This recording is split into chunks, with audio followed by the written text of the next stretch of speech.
Hey guys, in this video, I'll show you how you can upload more than 80 photos on Facebook. So make sure to watch this video till the end, and let's get started. First of all, open any type of preferred browser on your PC or laptop and search for facebook.com. After that, open the official website and sign into your account.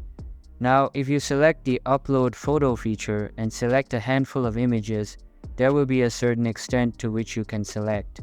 In order to bypass it, click on your profile banner at top left corner of your screen, go to your Photos section, create a new album and start uploading pictures. Now, you will be able to select as many images as you like. And that's how you can upload more than 80 photos on Facebook. Hope you like the video. Thanks.